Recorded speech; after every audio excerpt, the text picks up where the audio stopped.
I knew we were in trouble the moment I saw Brenda standing at the edge of our newly poured foundation, arms crossed, staring through her oversized sunglasses like a judge examining evidence. "You know that fence line is completely unacceptable, right?" she clipped, the sound of her voice as sharp and brittle as dry autumn leaves underfoot. We hadn't even framed the first wall, and already the war had begun. Seriously? My wife, Sarah, just sighed. A slow, defeated release of air that smelled faintly of the iced coffee she was clutching. This was going to be a long year. Brenda, the undisputed queen of the Homeowners Association, even though our small cul-de-sac had no official HOA, was our designated Karen. She owned the immaculate, ivy-covered McMansion right next to our modest new build, and she treated the entire street like an extension of her personal, overly manicured kingdom.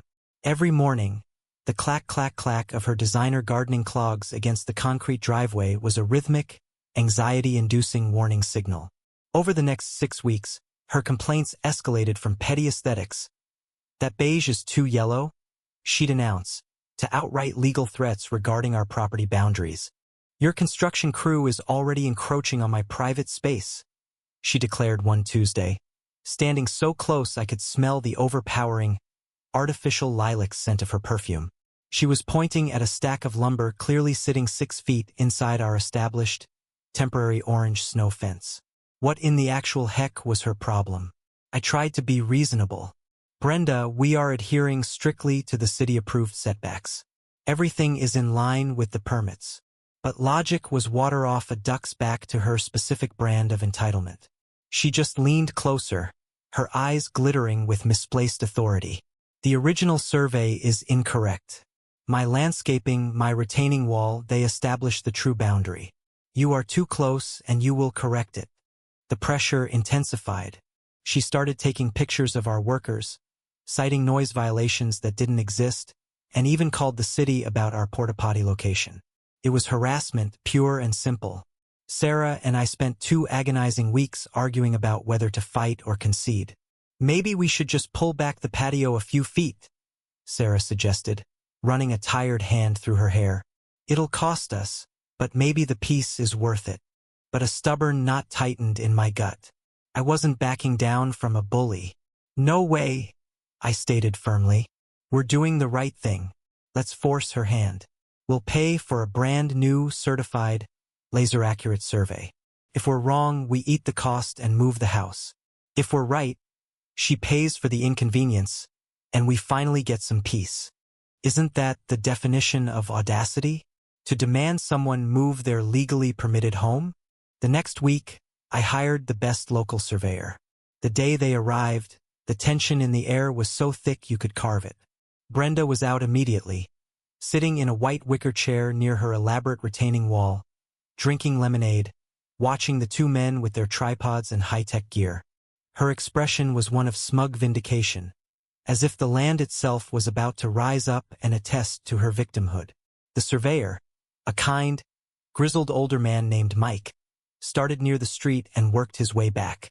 We followed anxiously, watching the digital readout on his transit, confirming our corners. Then, Mike stopped right by Brenda's decorative stone wall, the wall she was so proud of, the one that perfectly bordered her immaculate, emerald green lawn. He didn't say anything, just let out a low whistle and walked back to his gear, checking his coordinates again. My heart sank. Oh God, were we actually wrong? Had she somehow been right all along? I felt the metallic tang of fear in my mouth. Brenda smiled, a slow, venomous curl of the lip. Mike waved me over, but kept his voice low. "Your property line is exactly where it should be, Mr. Hayes. In fact, you've got almost a foot to spare right here." A rush of relief flooded me, followed instantly by confusion. Then what's the pause? Is her retaining wall infringing? Mike shook his head, a slight smirk playing on his lips. "It's worse than that. Much worse. See this corner pin? The one I just set? This marks the edge of the legal easement, the county's right-of-way for the highway access road that runs parallel to your street." He pointed to Brenda's meticulously maintained corner, the one where she had recently planted a beautiful, albeit non-native Japanese maple tree. Her existing fence line and her retaining wall and that tree. They're all sitting 5 feet over the line. Not into your property, but directly into the state of California's right-of-way easement. He leaned in closer. She doesn't own this corner of her yard. The government does. And technically, nothing permanent is allowed to be built on it. Ever. The moment of truth arrived. Mike walked toward the wicker chair, Brenda still radiating confidence. "Ma'am," he said, holding the clipboard and final diagram. "The survey is complete." "Excellent," Brenda purred, her eyes fixed on me. "I assume Mr. Hayes will be compensating me for my legal fees now that his construction has been proven too." "Actually, no, ma'am," Mike cut in, his voice polite but firm. He used his pen to tap the area near her retaining wall on the map. "This entire section here, where your wall and your fence corner are located, is a designated public right-of-way.